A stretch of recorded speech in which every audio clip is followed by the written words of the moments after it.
become clearer after Palestinian elections this year, and once they've had time to engage with the Muslim Brotherhood in Egypt. For the West, hoping to engage with the Muslim Brotherhood in Egypt may be much more problematic than we suspect. Their narrative has been to reject American-backed corruption in the old establishment, and anti-Western sentiment has always been strong among Egyptians. So I expect to see Western interests jeopardized considerably. The only balancing aspect in 2012 is the military. Any Arab state that wants to demonstrate strength requires the support of a strong military, and this will require the US funding that underwrites all its procurement. I therefore don't expect to see any culling of Egypt's military leaders in the short term. It is more likely to happen once the new leadership is firmly established, and sooner if they can secure alternative funding for their military procurement. Iran has maintained ties to the Muslim Brotherhood in Egypt for many years, and Iran's criticism of Hosni Mubarak will have endeared it to the Egyptians. There's also been personal contacts between Ayatollah Khomeini himself and one of Egypt's senior leaders of the Brotherhood. And I expect that in 2012 we will soon see how this will affect the situation for the future, as Iran has publicly encouraged the Brotherhood to continue supporting Palestinian resistance. If Iran develops closer ties with the Muslim Brotherhood, we will see Iranian influence grow throughout the Arab world this year and give Tehran a greater influence over Arab radicals.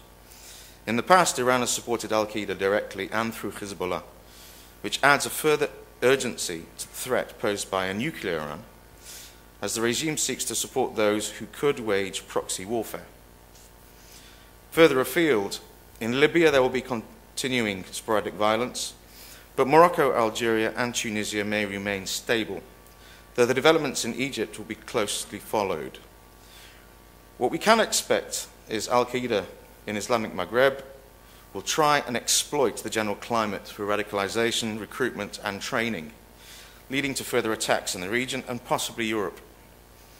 Therefore, challenges to NATO member nations will continue to come from terrorism, illegal immigration and drugs. It's therefore important to maintain and increase collaborative investment in mitigating these challenges. So where do I see things at the moment? Economic factors may be hindering established plans and programs for collaboration and investment. I tend to believe that across both defence and national security there is a clear recognition of the need to maintain investment related to intelligence and surveillance, which are vital and effective in mitigating risk. In Europe, there is scope for more urgent investment in intelligence infrastructure and what is deemed safe cities, or steps to improve security in urban environments, which contributes to the resilience of communities and improve their ability to respond to security threats. There is, however, a sense that enough may have been done already in preparation for domestic terrorist threats, and the initiatives in progress will secure us adequately within the budgets available. The one exception to this is cybersecurity, which is growing exponentially and requires considerably more investment. Cybersecurity is currently lagging behind the growth of the threats, and the gap is widening as the attackers are more agile than the security establishment. While many nations are becoming more aware of espionage through cyber means, they must be much more conscious of the potential for significant damage to critical national infrastructure through cyber attack. This brings me to a final conclusion for 2012, which I say with more certainty than my previous assertions. This year will see a significant cyber attack on a piece of critical infrastructure in Europe. Moreover, this attack will cause significant damage to hardware or a permanent denial of services. Most organisations are unfamiliar with Stuxnet in detail. Most are not aware of the potential for Stuxnet 2 or 3 to damage and destroy hardware. Most are not capable of handling defence against such a threat. The 2012 generation of malware will be conditioned with a learning mode that will effectively render most static security measures obsolete. This is a very attractive weapon to terrorists and rogue state actors, and both Iran and Hezbollah have significant capabilities in this area and are building on them as deterrents against Western actions in the Middle East. In cyberspace, we are certain that they are and they will continue to use them.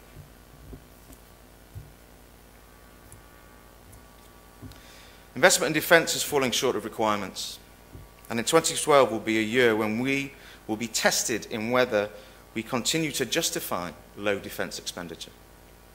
At a time where economic issues are dividing Europe, the degree of collaboration and investment in response to the threats we are facing from destabilisation of the Middle East will be a severe test of whether we can balance the immediate day-to-day realities and priorities with the more strategic and potentially profound concerns for the future state of the world.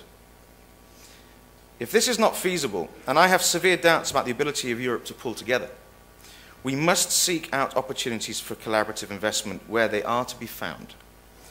Within Europe and NATO, we have seen bilateral and multilateral agreements which have demonstrated the pockets of willingness to collaborate and synchronize the investment that needs to be made. My major concern is that there will soon come a point where interoperability will become a critical problem because of the increasing pace of technological advancement, particularly in C4ISR, and it will prove increasingly difficult to integrate European forces and with US forces if investment is not increased. This is a year of flux and danger that we will all face. In failing to collaborate, and I will elaborate, in the context of looking at individual scenarios and issues, it's easy to lose sight of the big picture. It's easy to become overwhelmed in details, particularly when dealing with threats involving WMD, which can often limit confidence in any action. In the context of planning at state level or service level, we have to look to our neighbours and friends, because many of the issues that we are facing will affect us as a community of nations. Some of the actions will necessitate collective action, and in some of the scenarios, a collective response to the consequences. One common failure in these situations is that insufficient time is allocated to sharing assessments, sharing intelligence and analysis. Insufficient time is spent building genuine consensus. And there is a tendency for all types of analytical flaws and cognitive bias in assessments conducted under pressure. Recent history is littered with examples of analytical failures, failures to learn from some of the less recent history, and similarly to overplay or oversimplify the lessons and wisdom that can be applied from history.